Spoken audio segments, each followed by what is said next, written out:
first time, Australia has recognised the legal existence of... As Prime Minister of Australia, I am sorry.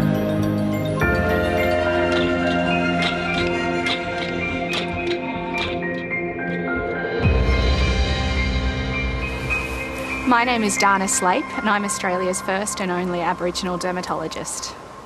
When I think about young Dana growing up, I think about a kid that was often encouraged to pursue education, a kid that was always told to stay engaged with school, and a kid that oftentimes wasn't particularly joyful. So I think about a lot of different hurdles that came up along the way.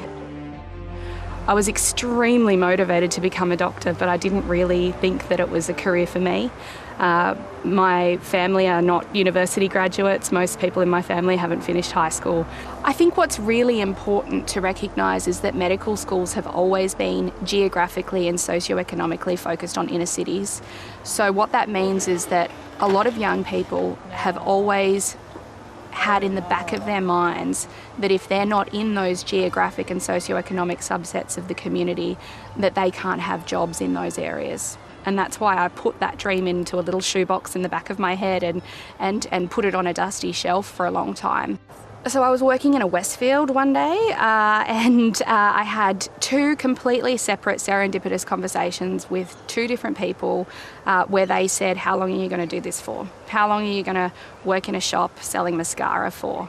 And I loved it, but I recognised that the time was coming to an end of how long I could do that for.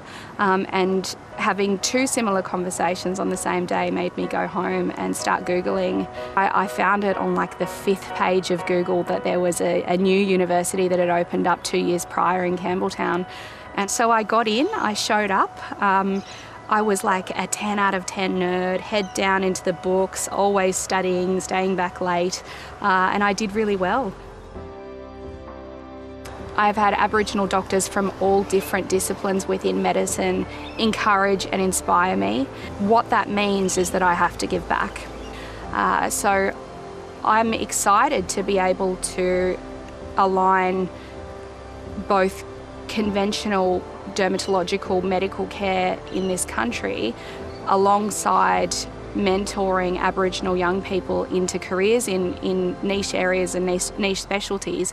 People like me look at me that are younger, that are going to be the health leaders of the future and go, maybe I can do that too.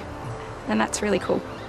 I think there's been a really long-standing narrative in Australia, particularly in the healthcare space, that Aboriginal and Torres Strait Islander people are just sick people.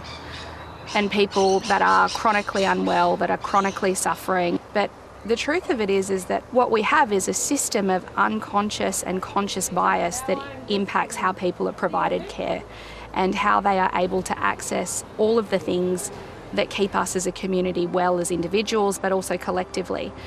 So when you have people like me and all of the other people that end up working in senior leadership in hospitals, in clinics, in places where we access healthcare, it starts to tell a different story.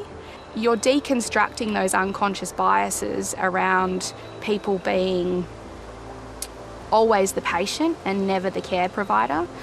So my hope would be that Aboriginal and Torres Strait Islander specialist numbers increase, because the greater leadership that we have that are Aboriginal and Torres Strait Islander people at all layers of the health system and tertiary education system, it means that we are opening up doors for people so that those people can go on and be the leaders of the future and provide care to the next generation.